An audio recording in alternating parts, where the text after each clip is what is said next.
At Children's National Hospital, everything we do is just for kids. Our top-ranked specialists are here for kids of all ages, from babies who need help before they're even born to teens and young adults. Our pediatric experts work together to diagnose problems quickly and thoroughly and use treatments designed exclusively for growing children. With convenient locations all across the DC metro area, find a specialist today at childrensnational.org/stronger.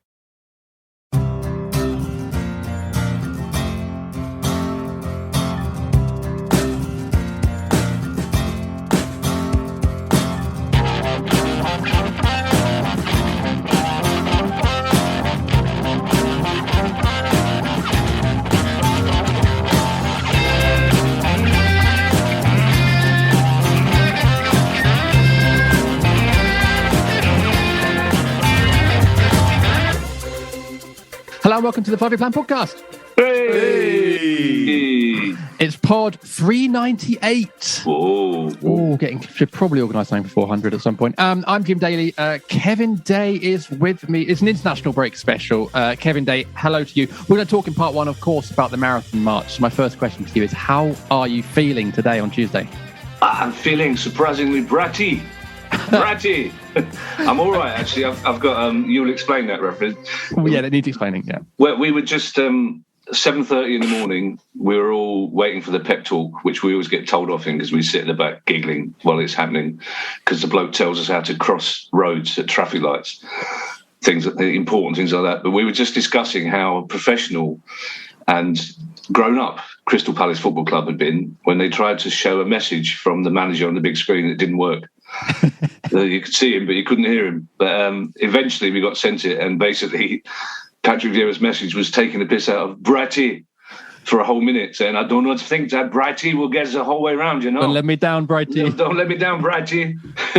Obviously much more funny on the day than it is now, clearly. Well, I'll drop it in. I'll drop it in a minute and people can listen. It was a nice message. Yeah, it was a really nice message from Patrick Vieira, actually, and it shows that I think he's not acting. I think he gets this club. Good morning. Saturday, 7:30. You guys are already up and ready to go. I just want to wish you good luck. At the same time, to congratulate you all for being there and supporting our community. 26 miles is going to be a long way, but I'm sure that you all going to complete the marathon. I'm not sure about Brighty, so I want you guys to be sure that he will be at the end. Brighty, don't disappoint me, please. I genuinely think he gets this club, and I think he understands what's happening, and I think he understands the culture of it, and it's because of the culture of this club that I just thank my lucky, halfway around that march, I just thank my lucky stars I'm a Palace fan, because I don't care what any other fans think. We're a special club, a special community and special fans, and it was a joy to have. My little toe looks like it's been in a fight with Tyson Fury, to be honest, but the rest of me is all right. I have to say my favourite bit was when Chris Grierson's dog licked my feet for 5 minutes, which was lovely. Not as weird as it sounds. No, I would pay that dog to do it again. It's the most badly named dog in the world. It's called Zeus. You expect some kind of mastiff coming around the corner, not this floppy little... It's like a Chris Grierson version of a dog, basically. It's this harmless vegan little dog coming walking around. That's why he's licking my toes. It's the first meat that poor little animal's been allowed near in the dog, but you talk about the dog. The dog, sorry. Yeah. We'll clarify that. Although at that stage, I would have paid Chris to lick my toes at that stage, to be perfectly honest. Listen, we do have a few questions and some thank yous to do for the Marathon March, but let's introduce our other guests. Speaking of culture, as you were there, Kevin, John Curran is here, so that's good timing. Hello to you, JC. How you doing? Hey, JD, fine. It's great to be back on. I feel like I'm the Martin Kelly of the podcast. You mean one of our favourite squad members, and vastly underrated and appreciated, but loved by the FYP family. Good to have you on. And also someone who is maybe feeling worse for wear, but for other reasons for this weekend, is Joe Walker. Joe, how are you? And tell us what you're up to this weekend. It wasn't quite Marathon March, but it wasn't far off, was it? It wasn't quite marathon, but it did equally knock me out for the following day. I've got friends who are DJs that I've come up with on radio, and they're now hitting that point where they're going to headline super clubs and play these rooms or put on their own nights. And I've always said from when I was younger, I'll always show support. But you kind of forget how these things work after a while. So I said, I'll make an appearance. What time is it? Oh, doors are open at midnight and I'm on at 4:00. And it's like, right, okay. So I've tried to not kill the vibe. I'm sort of dead on my feet, but I'm just standing by a wall, letting everyone else enjoy themselves without getting in the way, letting fabric be fabric. And then, so Saturday was a bit of a write-off. But no, I'm okay other than that. I still imagine better than you guys were doing. That's quite a Herculean effort on the weekend. Well done. Well, thank you very much. It was, Kevin, about 150 people, I think, did it this year. 150 or 60, maybe, I think. That's 145, I think it was, altogether. 145. And you managed to speak to most of the females on the march. Not true. You are catnip to women of a certain age. You're just surrounded by them. That I'm going to run that by Andy Street because that feels like libel, and pretty sure I can see. Well, how is it was slander for a start, but how is saying that you're attractive to women insulting in any way, shape, or form? But judging by the look on your face, you're not insulted. You're running your fingers through your hair as we speak. I'm not doing that. It's also libel because it's been documented, Kevin. So I see. Okay. Passed one of my media law exams, just not the other one or the other. Did you go to college? Well, yeah. Some would dispute that.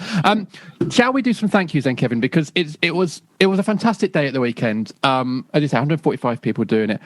Just had an email actually from the foundation. They've raised £90,000 already. They're not far off £100,000, which would be absolutely amazing. Now at FYP, we set ourselves a target of £3,000, as last year's total was 2,800. We thought it'd be lovely if we can get to £3,000. As we record this podcast, we're currently on £11,938, which is absolutely mind-blowing and humbling and overwhelming at the same time.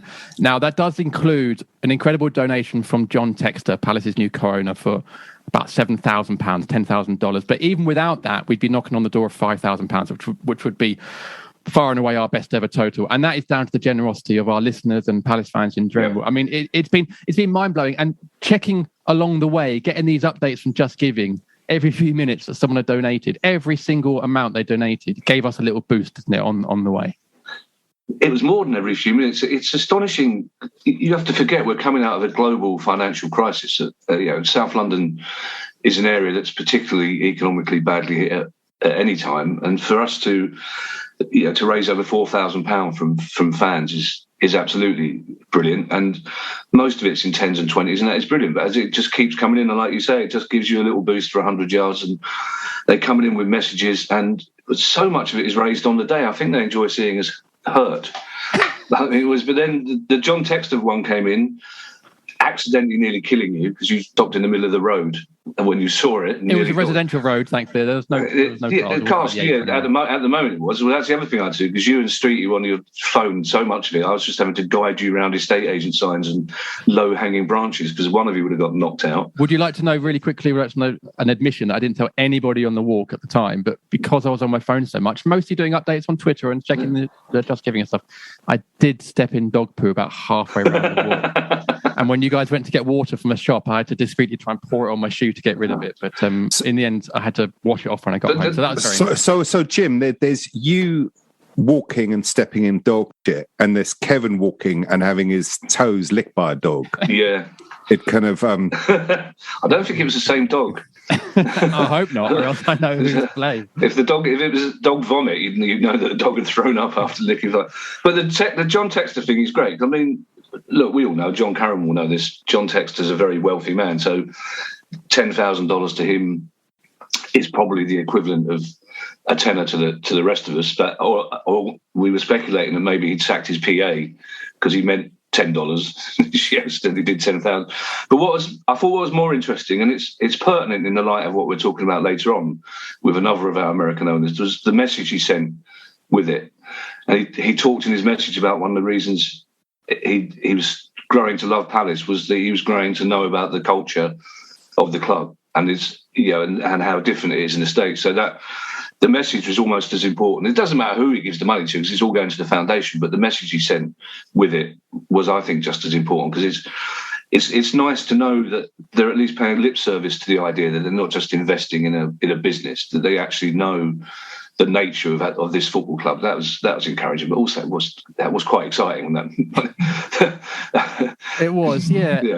JC, I mean, I think we're lucky as Palace fans in general, aren't we? I think they're a very supportive bunch anyway, and you can see that from the donations that people have made. And obviously, we're trying not to focus too much on the John Textor donation as well, because we want to make sure that people are aware that we appreciate every single penny that people have given us, not just, this big donation. But it's a nice nod, I guess, from our new co-owner to the things that are important for Palace, which is obviously the foundation that works in the community and helps local people, especially during the last 18 months. So it was, it was definitely well received and thankful. The other problem, Joe and John, as well, and this is the reason why, John, your ears may have been burning, because we were talking through a couple of your stories and how much we've enjoyed them. But the other problem is, this is the first time we've done the Marathon March, we've had nothing to complain about, football-wise.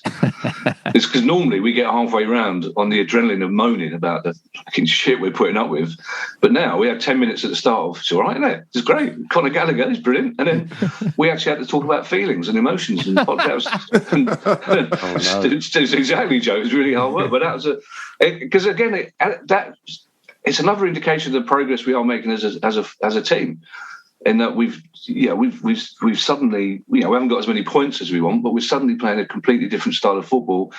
We were talking about the way people like Jermaine Jenas and are talking about us, and Carragher, the way they're talking about us, and now they're not just talking about the atmosphere anymore. They're talking about the way we play football. So that was great. So there's a real optimistic feel about the whole thing. Basically, I wouldn't, what Joe should have done is a 26-mile walk and then gone to Fabric for the whole night, or the other way around, gone to Fabric and then just come straight onto the walk. That would have been.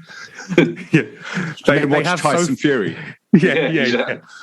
Well, they have sofas in Fabric. You can actually fall asleep there if you. Well, the irony is, out of all of us, the one with most energy is John Curran. He's the one. The anthropologist is the one with the most energy in this relationship. JC, you were going to say something a minute ago? Yeah, I think it's also fitting, and this is slightly kind of me running on another yarn, but slightly fitting when this march happened. It was a day or two after the most vulgar, grotesque ever football buyout of a football club that I hope I never see again in my life. And to think that, we're a club that never moaned saying we should be better than we are, and a club that values community as we do, and we've always had that as our kind of South London proud, but School of Hard Knocks mentality. So that was also pleasing to see that the humans at the centre. Do we were talking about that, John, on the march, the sheer sophistry of this argument that Newcastle haven't been taken over by the Saudi government. They've been taken over by an investment company, which is entirely run by the Saudi government. The people involved, and it's like none of us begrudge the fans of another club an adventure, but in 5 years' time, all those fans that have been moaning about Ashley will be moaning about the fact they've been priced out of Newcastle United Football Club, because that's what will happen. That's the cost of getting into the Champions League. It's not just the investment for the owners, but they're, whatever they're calling them now, legacy fans. In 5 years' time, Newcastle United might be in the Champions League, but half of those people, those Newcastle fans who are going now, won't be able to go. Mm-hmm. Simply won't be able to afford it. It's as simple as that. And there will be some economic benefit to the local area, but not most of it isn't going into the hands of small printers or small shops. Yeah, it's, and these people are investing for a reason, and eventually they'll take the money out and go somewhere else. And it's this argument that it's not Saudi Arabia that's taking them over is and of course, let's face it, there are other clubs in the Premier League who can't occupy the moral high ground because of it's grotesque for Man City fans to be complaining about this. But the only upside is anything that gets Man United, Man City, Liverpool, Chelsea moaning is fine by me. It really is fine by me. And it's like I think we all agreed that at the moment Palace are managing the balancing act quite well in that they're getting investment in, but they're not leaving us behind in a way that Newcastle will inevitably leave. You talk to Man City fans now, of any Man City fan over the age of 40, I guarantee you, if you ask them what their favourite game was, they will say the game at Wembley when they were 2-0 down to Gillingham with a minute to go. They all say that. They don't say, "Oh, it's a Champions League away or the Champions League final." It's that game, and they're the fans that are left behind by this exciting new project. And it's annoying for us. It's annoying for Brighton fans, Southampton fans, Burnley fans, because another club's being taken out of our division. You know, Newcastle are traditionally a club you think, well, we can finish above them, we can get points off them, and it may not happen this season, but next season they won't be struggling. It's not a hope, because I don't wish ill on any fans, is they've still got 12 weeks to the transfer window. It's going to be interesting to see how the players react, because most of those players will know in their heart of hearts that they're off. Yeah, they haven't. The Saudis haven't invested in Longstaff and Shelby. They won't be there next season. So whether they respond to that by saying, right, let's see if I can stay in the squad, or whether they just go, sod it, I'll play for 90 minutes, but I ain't going to get hurt. It's going to be really interesting, because Steve Bruce knows in his heart of hearts he's not going to be manager. Well, he may not be manager now, Joe, I think. We've got them next weekend, I believe, and there's every chance that could be, I don't know, Lucien Favre's first game. Wouldn't it be ironic? Yeah. There would be, yeah. It'd be really interesting to see what happens. Let's wrap up part one by talking about we do have questions actually about the Newcastle thing, and maybe we can come to them in part two, because I can imagine it'll be pretty much condemnation all round, I'd imagine.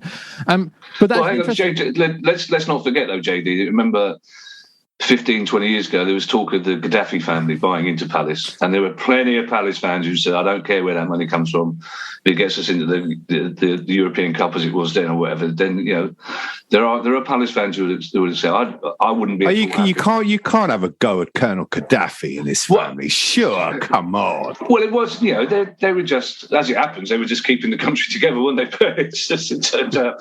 But there will be Palace fans but the trouble is as well, the Palace fans that benefited from a takeover like Newcastle will be Palace fans that aren't Palace fans yet. That's what's going to happen at Newcastle. It's going to be people who have never been to a football match before in the North East who'll go, well, we have to get a box for this. We've got to be part of this. Our company's got to be sponsoring this. And that's what it will change the experience.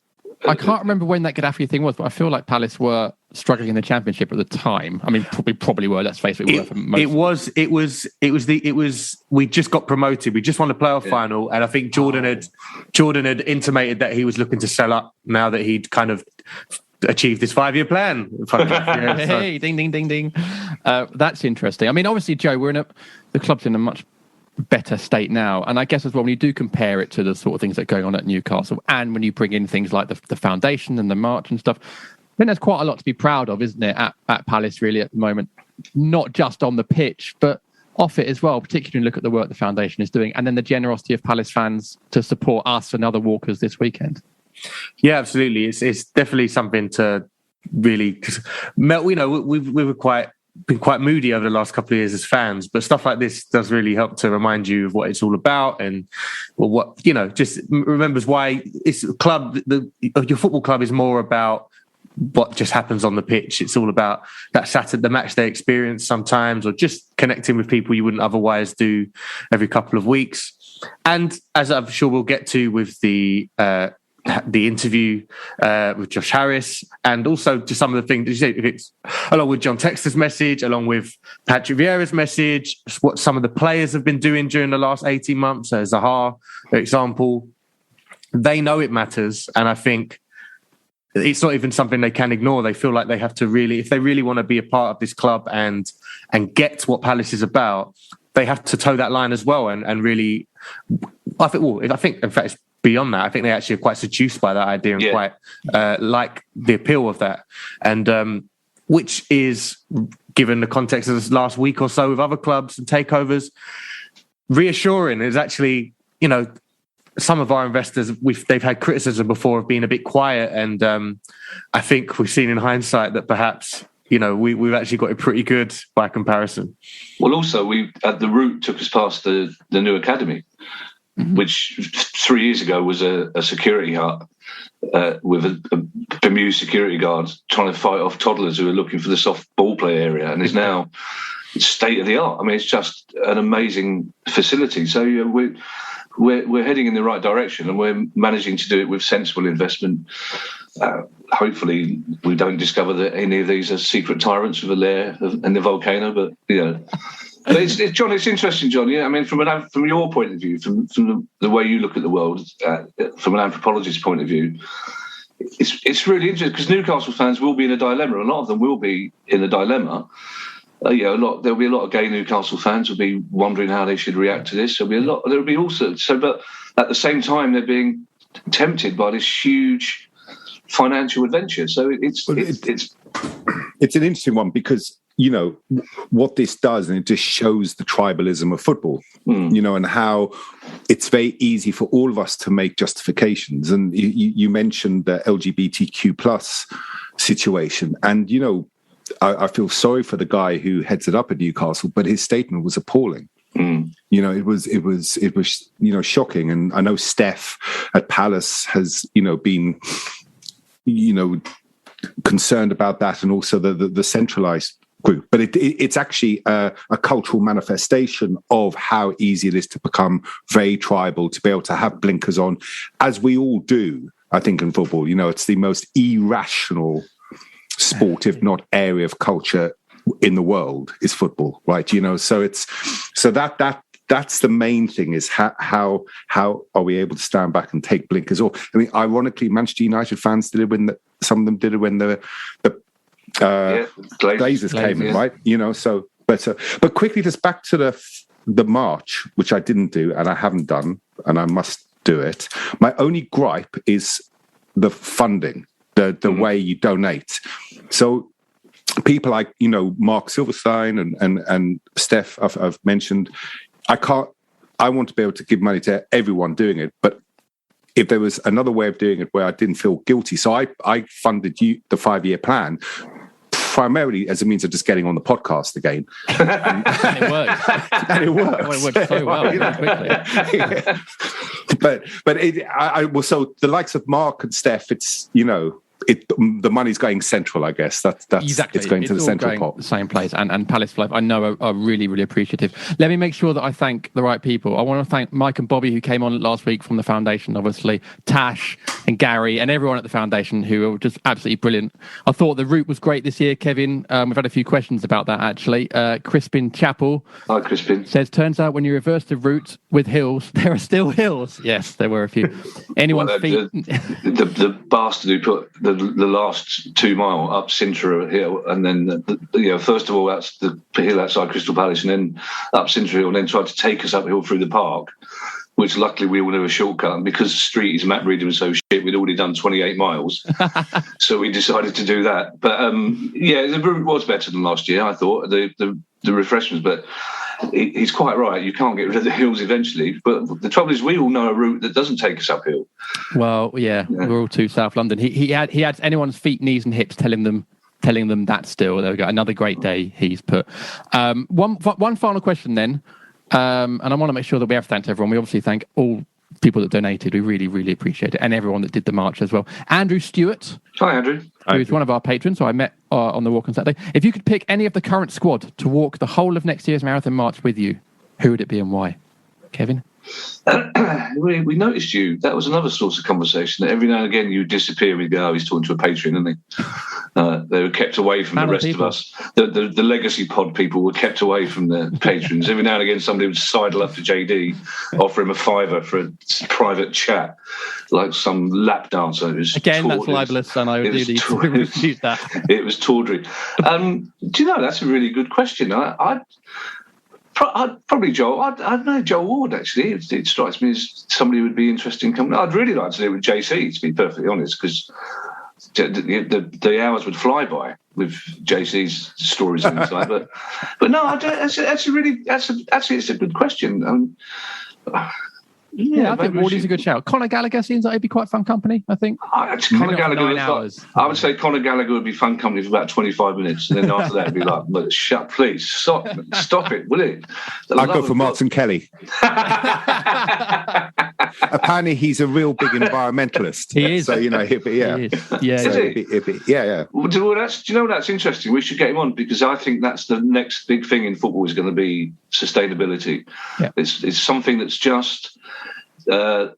gambling in football is something at the moment that's occupying a lot of people's minds, but people are just starting to think about how football needs to lower its carbon footprint. The amount of not not flying to domestic away games, for example, collecting rainwater to irrigate pitches. There's all sorts of ways football could make itself. And this comes out. There's a study recently that said if the temperatures keep rising as they are, that in 19 years' time, 42 football league grounds will be underwater. Blimey. Basically, and that's if you think that's if you remember Gaza crying, that's less time from then till now than 45 grounds being underwater. Wow. Luckily, one of them would be Brighton's, so that is there's a silver lining to every cloud. But I think that's going to be the next big thing. And the FA will the Premiership will still get the players to take the knee because they've done fuck all about racism. So yeah, but they'll be taking the knee on a soggier pitch. Right. Well, anyway, listen. Massive thank yous to everybody from the foundation to our supporters and to the people that took part of the weekend. We really appreciate it. We are still accepting donations if you'd like to, and we're very close to £12,000. So you can donate at justgiving.com/fundraising/FYP Marathon March 2021. I don't know how long it's going to stay open for, but if you'd like to support us, please do, because I know the foundation would love it. If we can get the foundation over 100,000 overall, that would be absolutely amazing. Anyway, let's take a quick break, and when we come back, questions.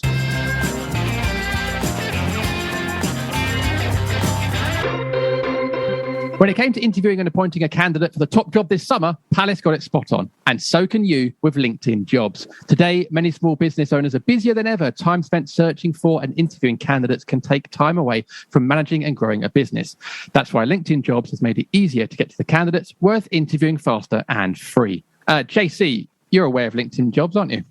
Yeah, that's right. I mean, I'm on LinkedIn as a consultant all the time because that's almost like where my network is, and it is becoming more and more powerful as a tool to find either candidates for employment or freelance. But also, if you are like me or you're working for a company, it's a great way to kind of put yourself out there. The algorithm eats you up in a positive way, and your network who already know you get to know you even better, and it really puts you on a kind of different step for thinking about jobs. And then it also will give you feed you jobs as well, comparing to your match. So it's a powerful tool.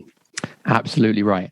Create a free job post in minutes on LinkedIn Jobs to reach your network and beyond of the world's largest professional network with over 30 million people in the UK. Focus on candidates with the skills and experience you need. A bit like Palace trying to find midfielders younger than 45. Use screening questions to get your role in front of only the most qualified people. Then use simple tools on LinkedIn Jobs to quickly filter and prioritize who you'd like to interview and hire. LinkedIn Jobs helps you find the candidates worth interviewing faster. And you can post a job for free. Just visit linkedin.com/FYP. Again, that's linkedin.com/FYP to post a job for free. Terms and conditions apply.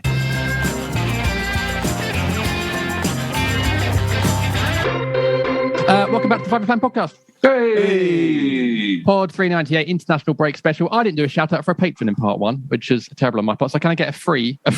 Can I get just a drum roll? It is free, but can I get a drum roll, please? It's Mr. James Gross. Hey, James. Hello, James. You can join our Patreon like James and get all the rewards that entails, like post-match podcasts, Patreon-only merchandise, and access to the Patreon-only WhatsApp club at patreon.com/FYP podcast. That's patreon.com/FYP podcast. Did you have your hand up there, Kevin? No. Oh, sorry. I thought you were going to make a disparaging comment about the patrons. No. I might have been putting my hand up to apply to become one. You never know. We will talk about that off air. I'll do you a lovely discount. Tickets to our live pod. Discount? I've been doing this pod for nothing for 15 years. I get a discount. Holy mother. You've earned it. Tickets to our live podcast on Thursday, the 11th of November. I'm performing at that. I don't need a fucking ticket for that. I'll give you a discount for that as well. Don't worry. I'll sort you out. Tickets for our live podcast with a mystery Palace legend as a guest are still available. There's literally about 15, 16 left. So be quick if you want to get in before we sell out. 7:30 p.m. Streatham Space Project. Get your tickets at eventbrite.co.uk and just search FYP Podcast Live. JD, we discussed this on the march on Saturday. Yeah. That's 4 weeks running. You said there's literally only 15 tickets left. No, I said 20 last week. It was 30 the week before. It was 30. And I could send you proof if you would like it. No, they are selling fast. We did sell out last year as well. So if you are interested, please do get a ticket ASAP. Is it Martin Kelly? It is. And we're going to have an hour's presentation on climate change. He's not that far off the truth. No. Kevin, yeah. Well, it's not Ian Wright, let's put it that way. It's not righty, no. But who knows? One day, maybe. Anyway, let's crack on with some questions from our listeners. We had quite a few questions about Newcastle. I feel like we've covered that in part 1, although it may well be something we talk about in future pods. Who knows? Here's a question from Joseph Podsiadley. Hi, Joseph. Hi, Joseph. He says, firstly, congratulations on raising a fantastic amount. Thank you very much. Wonderful effort from everyone involved. Absolutely. Secondly, as it's International Week, it's great to have a full senior internationals in the first team. But how beneficial do you think it is for our academy players to see the likes of Guehi, Gallagher and Eze turning out for England under 23s? Kevin, that's a nice point there from Joseph. You'd imagine it can only be aspirational for them to see players from a similar background to them, in particular South London, getting into the full England team without a doubt. And there's always a difficult situation, as JT will know. You've got a lot of players in our academy who could choose other countries to play for, but will want, I imagine most of them will want to represent England, which is very, very difficult to do. So to see young players that they see every day getting into the England squad is fantastic. It's just the only worry is, as kind of happened with Wilf when he was sort of overlooked as a youngster, as if you're playing for Palace, and it should change now. We've got a Category 1 academy, but England managers essentially choose their pool of talent from a limited number of clubs. It's getting better. It's not like the old days when if you didn't play for Liverpool, Man U, you virtually weren't going to get in the England team. But you still think, even with Gareth Southgate, you still think he's not really particularly looking at Palace players. It doesn't occur to them. It's just a club that will provide England with, but we will win, and we will do in future. So it's got to be good for them to see them getting in those under 21 teams. Yeah, I think, Joe, as well, it's good for them to see that if you're playing for a team like Palace, then, as Kevin says, hopefully you do get recognition at the highest level. And hopefully, do you think that is changing? The call-ups do go down more to form than reputation?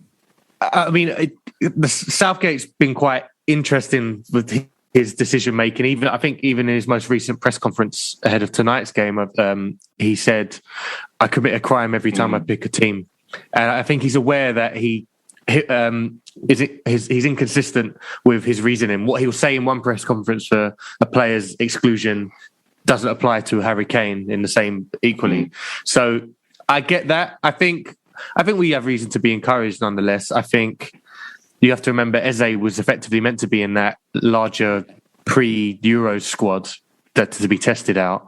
And I think that's one to keep an eye on, by the way, because I follow a lot of people who are African diaspora in the UK and Nigeria in particular are really stepping up this program of trying to get in British Nigerian diaspora, second generation kids who maybe are on the peripheries of the England squad, but they can get sort of a guaranteed status for Nigeria. And Eze is absolutely one of those that's been earmarked and I think has been put to him before. So whether England, sometimes when that becomes a bit more public and apparent, England seem to kind of get in there pretty quickly and nail some players down. They did it with Sterling, they did it with Zaha, funnily enough, although that still didn't work out. Carl Jenkinson, I remember getting a cap quite young in order to keep him from Finland or somewhere, I think it was. So that's an interesting one to keep an eye on. Beyond that, I made a very unwise bet, or just very hopeful bet. Gay to make the Qatar 2022 squad. I've 16-1 with one particular bookmaker. So I've went in with that. Because I think England, as much as I was proud of them in the Euros, I think that was the area of the pitch where someone was most likely to come in and maybe take a place of somebody in the squad. Because, Connor Cody gets in the current England squad, who's pretty good in the back three. In the back four, I'm not so convinced. And I think Gay could quite easily, on this form that he's currently on, maybe this round of fixtures came a bit too soon, but I think he's someone that is very likely to at least get a cap in the senior side. You're talking about the under-21 captain as well, by the way, to make that step up if he continues to impress this season.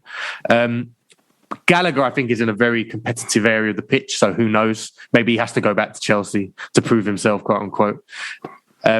Mitchell, I still hold out hope, because we're playing right backs at left back sometimes, and I don't want to rule that out. And I think one of those getting that call up, I think, would be so energizing for players a couple of years younger who are at the club. Raksaki's in the England setup now, I think, at under 20 level, which is above his age group. Stuff like that. Yeah, that's if it can happen here, then there's no reason why you need to have that agent twisting your arm and saying, you're going to have to go over there to really make that next step up. And that's if it can happen here, I believe it can. Then that allows us to build on, bringing in the next generation and keep convincing people to stick around a bit longer and not go to another academy, not go to somewhere else to kick on their career.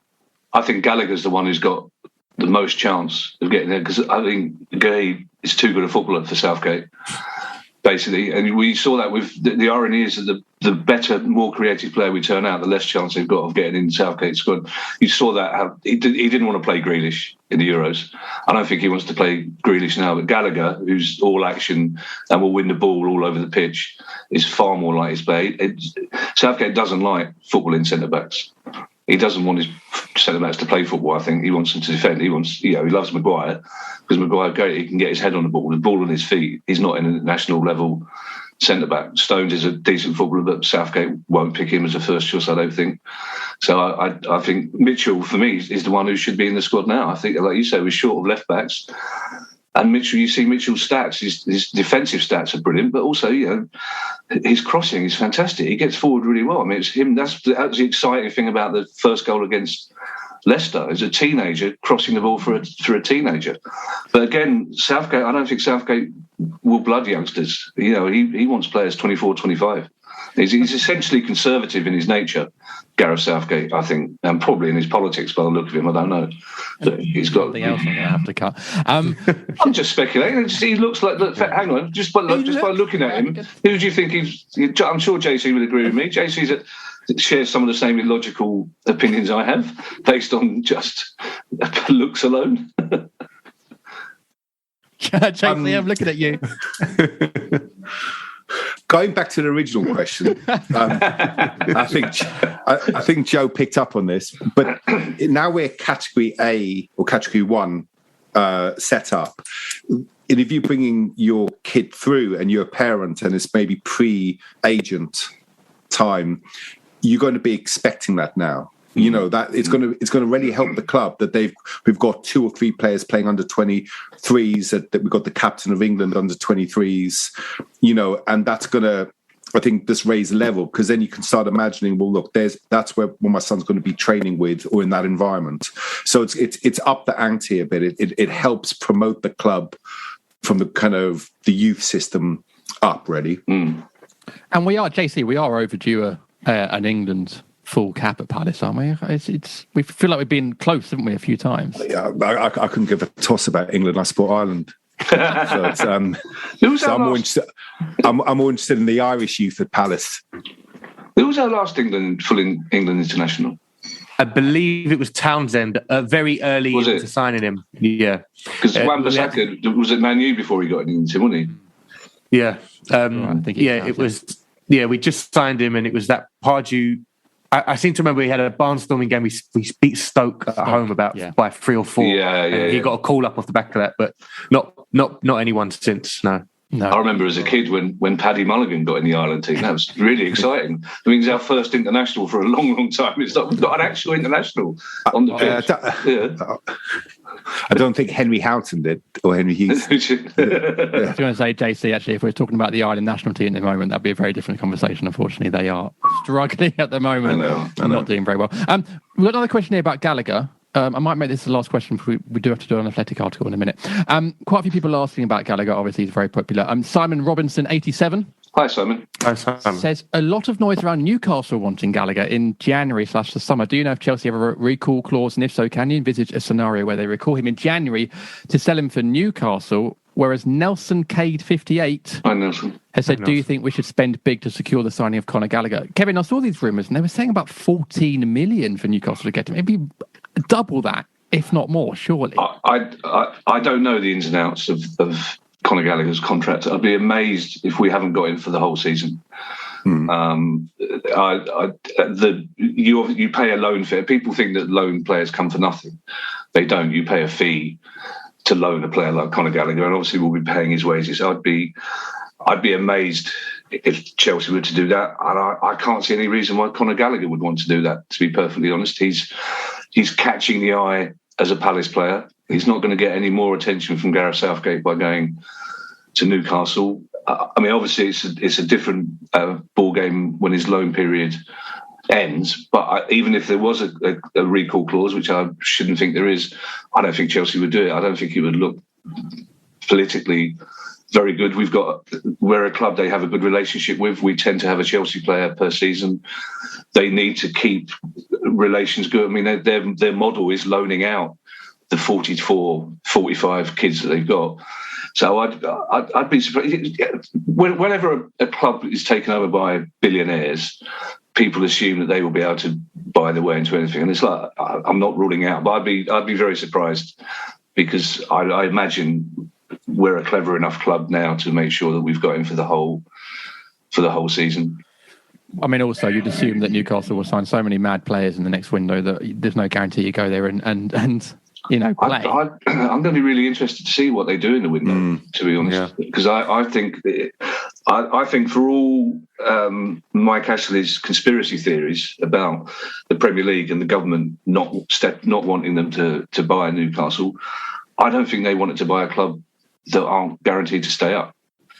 To be perfectly honest, I think that was a simple reason. And then people say, well, why didn't they buy it in the summer when they did stay up? Because then they would have had to pay 400 million quid to get enough talent to guarantee staying up. I think they'll look at where they are. If they're comfortably mid-table by Christmas, I don't think they'll spend a lot of money bringing people in. I think they'll wait till the summer and then have the massive PR thing. The kit will get changed. They'll do some stuff to the stadium, which is the most underinvested stadium in the Premier League by a country mile. He's put no money into that stadium at all, almost literally no money into that stadium. So I don't think they'll go completely bonkers in this transfer window. Because also it doesn't, if they were to bring in if they bring in Lionel Messi and whatever, and everyone gets excited, still don't guarantee them staying up if they're 17th. It would create a real issue for my fantasy team as well, unfortunately. Here's a question, Joe, from Crumply Addo. Hi, Crumply. One of our regulars. Discussion point. What's the post-Gallagher contingency plan? Short of a ridiculous fee, he'll inevitably return to Chelsea and warm their bench till the end of time. This stinks of when we fell in love with Ruben Loftus-Cheek and then spent the next 4 seasons lamenting how much we missed him in the middle. Yeah, I don't know. I honestly don't really... I don't know if there's... I haven't been following the youngsters religiously enough to know if there's a ready-made youngster that's going to step in themselves in the next couple of years. There's no one that's necessarily stood out in that position. I guess that would probably be our kind of focus target signing then in the next, let's say next summer rather than January, a player in that mould again. Because despite bringing in a Will Hughes and other midfielders, I don't think that's in view to replace Gallagher when he goes on his way. I think that's just to be bulking up the squad. So I haven't seen us linked with anybody. It's still, I guess it's so early to be seeing any kind of real manifestation of who would be looking at post Gallagher, if we don't end up getting him. Although weirdly, going back to the last question, I think a lot of worried Palace fans have been imagining these scenarios of this Newcastle trolley dash where, clubs that tend to get that new investment, they overpay for players that aren't actually either on their way down or at clubs around them. And I think a lot of people are worried that, is this are Newcastle going to be the club that pays 70 million for Wilf? Are they going to be the club that throw money at Eze out of nowhere that turns his head? I think that might be a little unfounded, but of course that's easy to say now.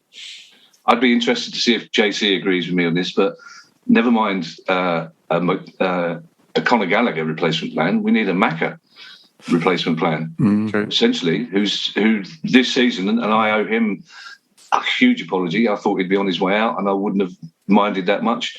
Just excellent. At the moment, one of the best Premier League. I mean, Jermaine Jenas did his whole profile package after the Leicester game was about MacArthur being the ideal Premier League footballer, and where that's come from, I don't know, whether it's his own attitude or coaching, but wow, he's a brilliant.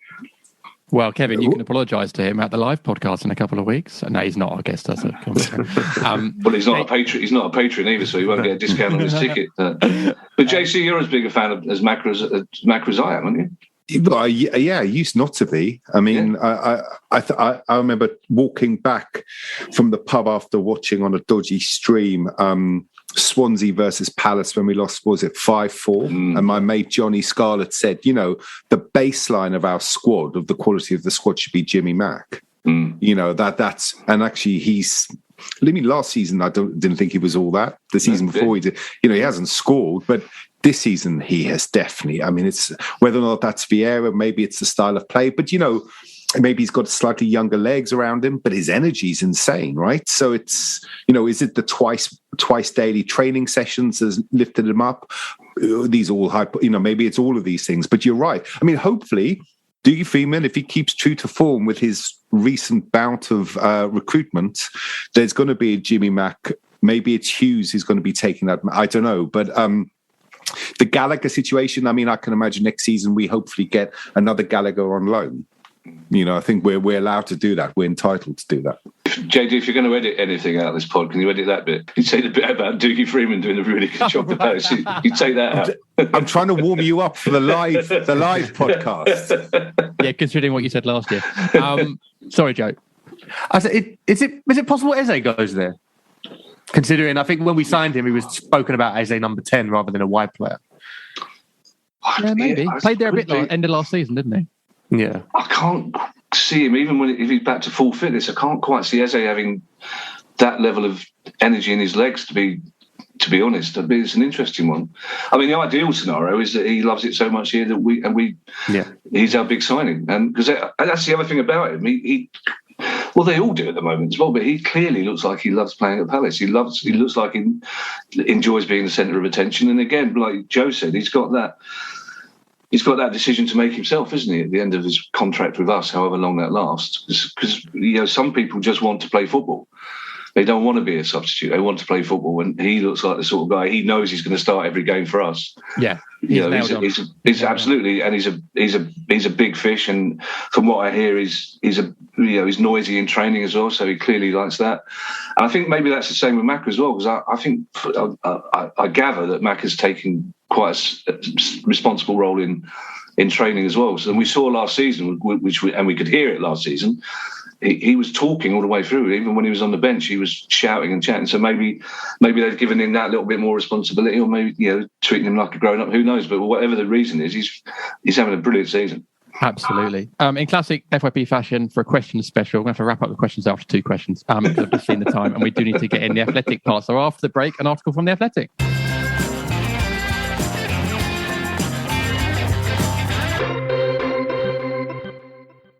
For 40 years, Michael Myers has haunted this town. He is the essence of evil, and evil dies tonight. Halloween Kills, rated R, under 17, not admitted without parent, in theaters and streaming only on Peacock now.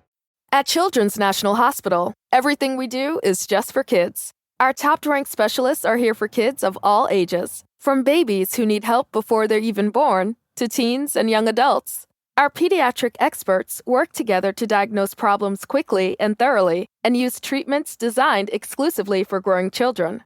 With convenient locations all across the DC metro area, find a specialist today at childrensnational.org/stronger.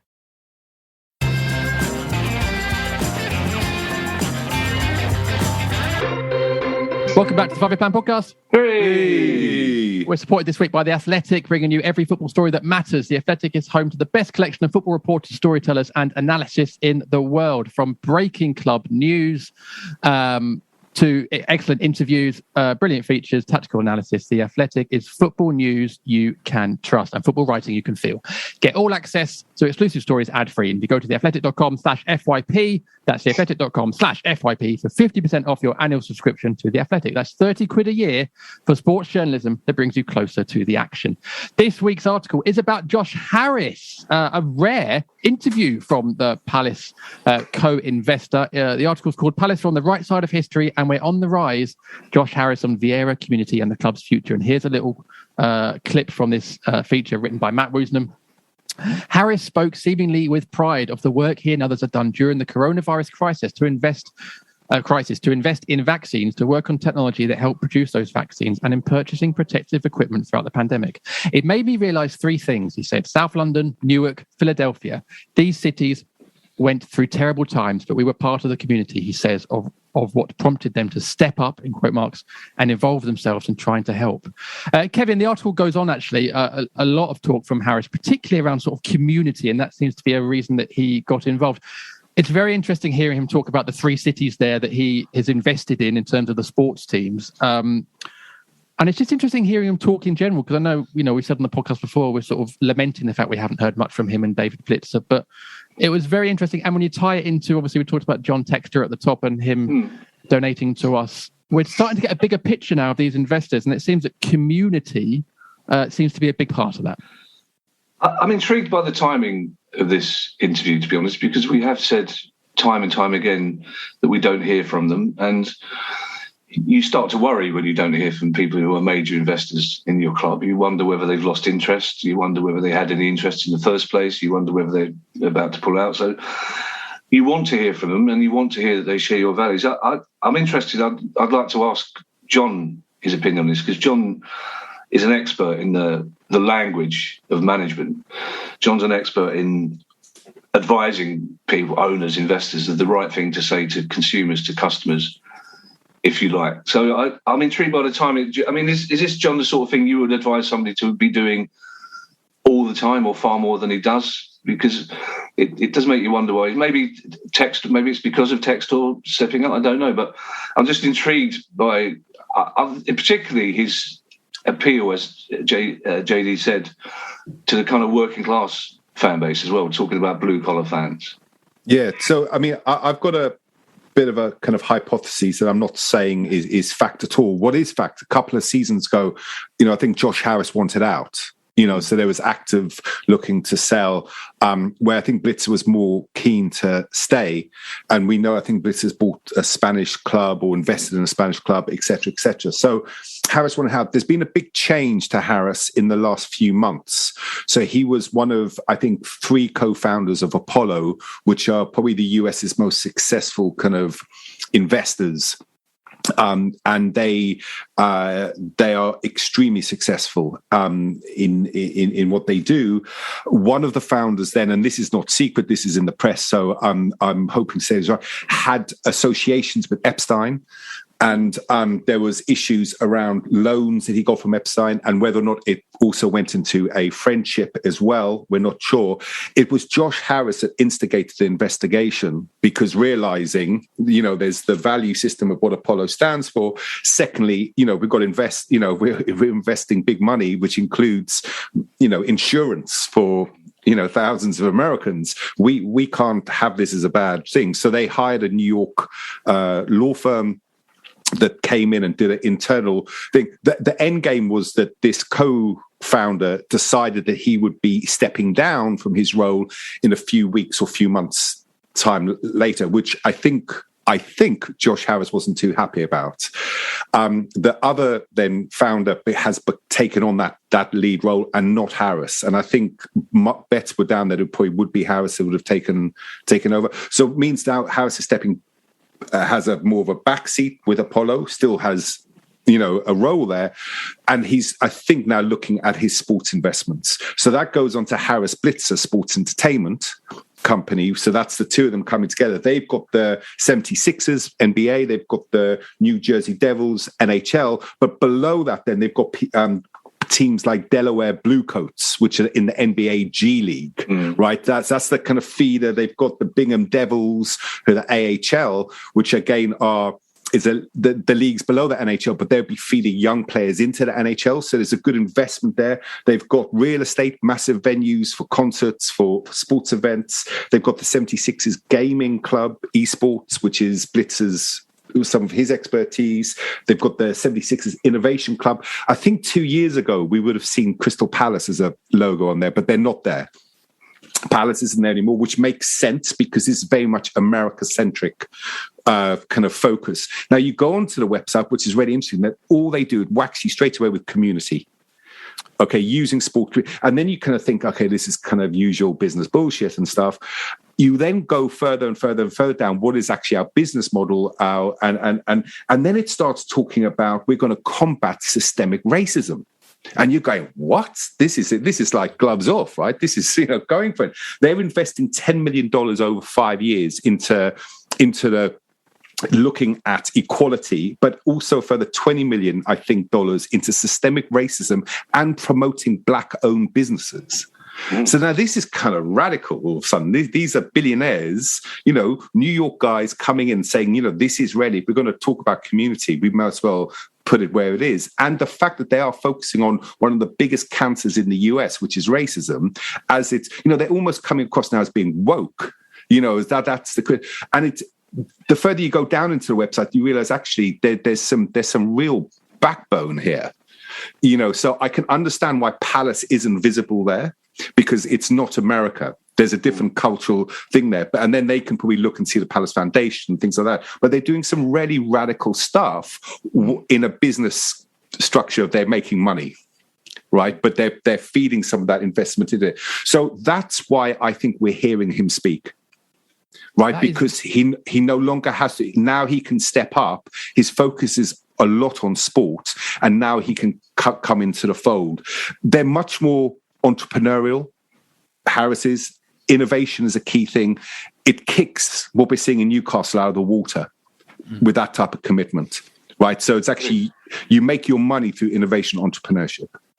That can I firstly say that is absolutely fascinating. And I think that's the first time anyone in the FYP podcast has ever done research into anything, possibly. So thank you for that, John. That's a genuine eye-opener. But that's also great insight, because I learned more about the Harris and Blitzer then than I've known since they invested, to be perfectly honest. And it's also encouraging to hear you say, John, because I know you would say it, that it's more than lip service. They're not just putting the logos on the front of the screen and saying, yeah, well, that's really encouraging to discover that. Well, can I put another clip here from the article to Joe that is similar to that, actually, that I picked out from Matt's article? It says, if Harris's only interest is financial, then it was well disguised here. And this article was talking about an interview that Josh Harris did last week. He portrayed a persona that suggests he cares not only about the investments he makes, but also the supporters and the community. And here's a quote.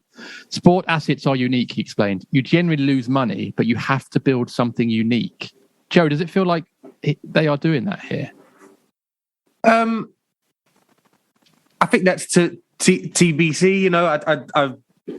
Because of the silence prior to this, we haven't really known what their aims and objectives were. I think when Harrison and Blitzer first came in, the onus was on, we've ring-fenced some money for the stadium development. And obviously there's been various obstacles to that are probably out of their hands. I'm not going to hold that against them. But, what I did like about the whole interview really was, yes, it was a business conference last week, and I imagine he knew that there would be questions about Palace, whether or not he was emotionally invested as much as he was previously, possibly. But there's just certain things that was discussed and certain specific references that just seemed to reassure me that it was beyond lip service. So when he spoke about the community and the coronavirus actions and investment that he'd made on equipment, for example, he also was keen to reference the fact that Wilford really stepped up during that time. And I don't think there was any real necessity for you to mention that or be told that prior to a conference. I think that gave me an idea that he was obviously still having quite an emotional investment in what's going on and how the club and the community is reacting to the last 18 months. And if that's the onus that he wants to kick on with, if the stadium thing is going to have to sit on the shelf for X amount of time, where else can they help and contribute? Is it now easier for him now that there's a texter and forgive me, the name of the South African investor, I believe, and there's mention in this article, Matt Woosnam talks about some of the people that have bought shares off others, and Martin Luer and Martin Long's shares have gone. And I think it's a much more complex ownership system than we've ever had, but it probably allows Josh Harris to probably come up for air a little bit and help to enact some of the visions he might have had 6 years ago, but didn't expect because of relegation threats or whatever to keep having to throw in. Like I don't, for example, the Allardyce January window where we spent fortunes, I don't think they expected to ever have to do that again.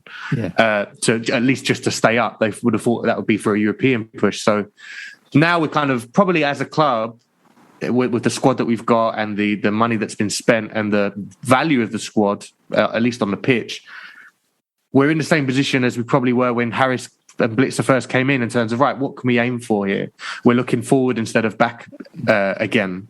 And if that energizes the kind of longer standing ownership, I think that's only a good thing.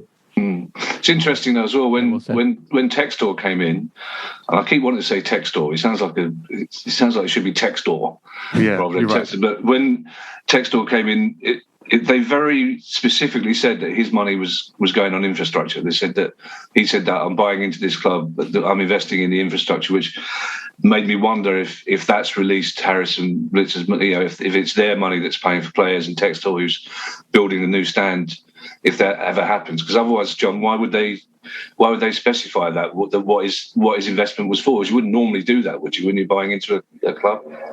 I wouldn't know that. I mean, I think it could be a good kind of marketing ploy, right. Kind of come through. But I wouldn't know exactly why they did that. As Joe said, they did it with Harrison Blitzer coming in. About the stadium, etc., and that hasn't happened. So I think I wouldn't read just too much into that. Okay. I really would. But the other thing about Harris is also, in that interview, I watched the interview in Twickenham, and he, he talked about Croydon as well, and it always kind of makes me feel proud when someone overseas. And I think that thing around and seeing now Newark, and I don't know if you've been to Newark and beyond the airport, but it's a hard city, right? And it has that parallel with Croydon, and he probably gets that and sees that. And the 76ers and the Devils, they weren't doing well, and they're still. He still isn't popular with 76 fans, as for some of them, but they are in such a stronger position as a basketball team and are now competing for the NBA, for the championship. So maybe he sees the time. I think the other thing it's worth saying is that in this relationship with Steve Parish, Steve Parish has become more of an expert over time, not just learning from them, but just by being involved in football. And that's something I think that's really positive as well. So it's almost like the three of them are hopefully flourishing together. Well, it's just very interesting, as we've not really heard from him before, to get this chance to sort of look into how he sees his position and plans for the club. So do read that article if you get the chance at The Athletic. And if you go to theathletic.com/FYP, you can get 50% off an annual subscription to The Athletic. Right after the break, a super quick preview of the Arsenal game.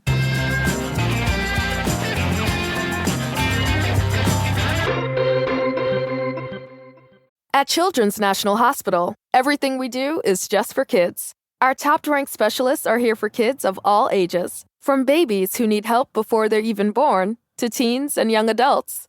Our pediatric experts work together to diagnose problems quickly and thoroughly and use treatments designed exclusively for growing children. With convenient locations all across the DC metro area, find a specialist today at childrensnational.org/stronger. At Children's National Hospital, everything we do is just for kids. Our top-ranked specialists are here for kids of all ages, from babies who need help before they're even born to teens and young adults. Our pediatric experts work together to diagnose problems quickly and thoroughly and use treatments designed exclusively for growing children. With convenient locations all across the DC metro area, find a specialist today at childrensnational.org/stronger.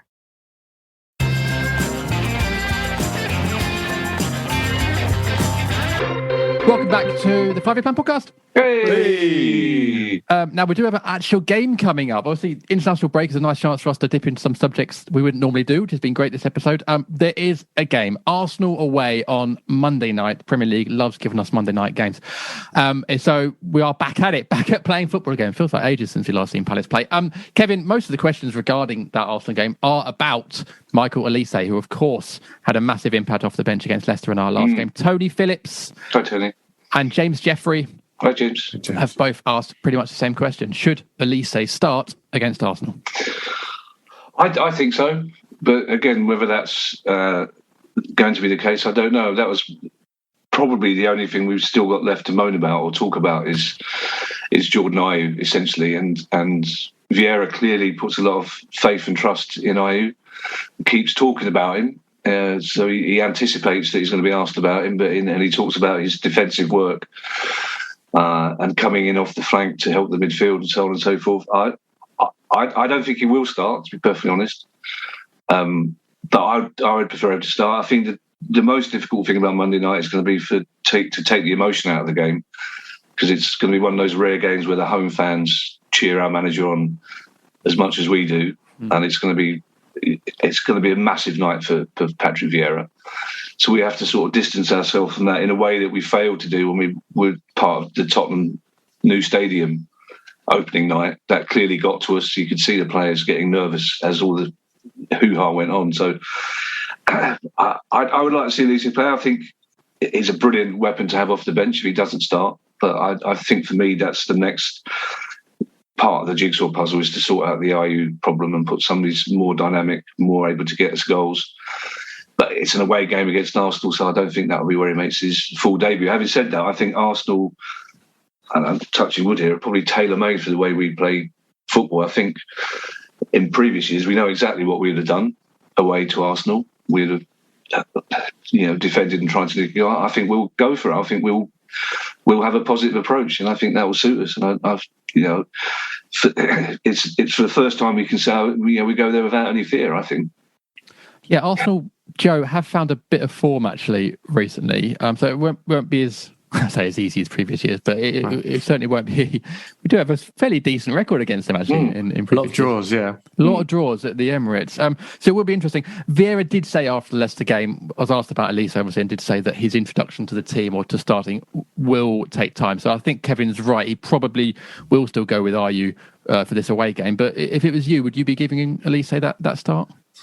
I would. I've fallen into the trap. I think we all have actually, that this Arsenal game feels really, really winnable, and everyone's really, really confident. Sort of making these bold predictions. This will be Arteta's coffin nail. All that stuff. But I agree with Kevin. Though I would be surprised, if not delighted, if Vieira started him. I think we're more likely to see that against Newcastle at home for a first start, possibly earmarking for that.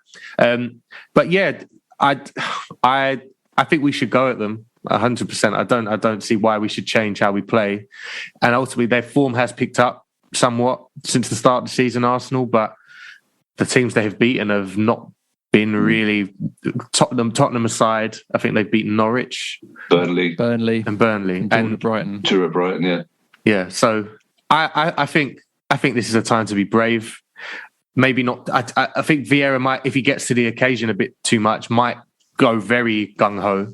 But I'm not mad at that particularly. I'm going there Monday night. I'm quite looking forward to going toe to toe with them. Just because I think there's certain areas of the pitch that you can outrun them. You can just outbattle them, and that's the Arsenal cliches really when you talk about facing them. But I really believe in how we play and the players we've got, and isn't that lovely to say? I'm just really, really hopeful for that game. I feel the same way, and JC, I felt the same way at the Leicester game. Even at half time, I sort of felt, well, if we're going to lose this, I know we're going to put in a good display second half, and then I almost don't mind. I almost feel quite relaxed watching Palace at the moment, knowing I'm probably going to be entertained. The fact we've got 7 points on the board also gives me that sort of comfort zone as well. So yeah, maybe, I don't know, JC, maybe Palace should just go for it Monday night. Yeah, I mean, I'm kind of in agreement both with Joe and Kevin, and I think both opinions are totally rational. I'm thinking IU cover for Ward, and then you think IU up against Turner. Will that get us anything? But, IU, especially in first halves, I think he can, get fouls, break up the play a bit, that type. I mean, the one thing I was impressed also, though, with Elise when he came on, in the second half, I was interested, how's he going to cover with Ward? And I thought he looked very competent defensively, which was, and also, he's had a season plus in the Championship, which is hard. He didn't look like physically he was out of sorts. So if he did start, Elisa, I still wouldn't be too worried about the defensive side of things. God, it's a nice position to be in, guys, isn't it? Going into games quite confident. We haven't had this for a long time, but that's lovely. I think that's a nice part to end the pod on.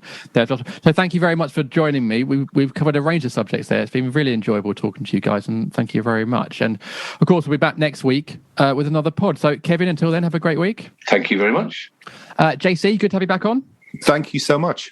Top man, thank you for your insight into Harris there. It was very, very interesting. And Joe, great to see you again. And, good luck with any more nightclub ventures. Thank you. I'm doing a longer run up this time. Yeah, I'm getting early nights in. Thank you. Good stuff. And thank you to our listeners. Thank you very much. Of course, join our Patreon for a post-match podcast on Monday night with Adam, Rob and Selzy, patreon.com/FYP podcast. And live pod tickets to our live podcast on the 11th of November, Thursday night, 7:30 p.m. Strepham Space Project with a Mystery Palace guest are on sale at eventbrite.co.uk. Until then, enjoy the rest of your week and we'll see you again very soon. Goodbye.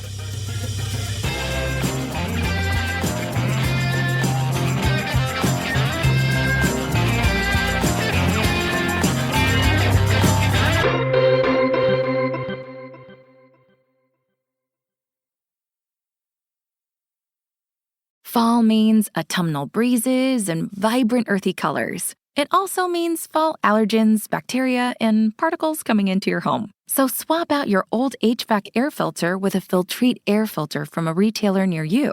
Let's clear the air.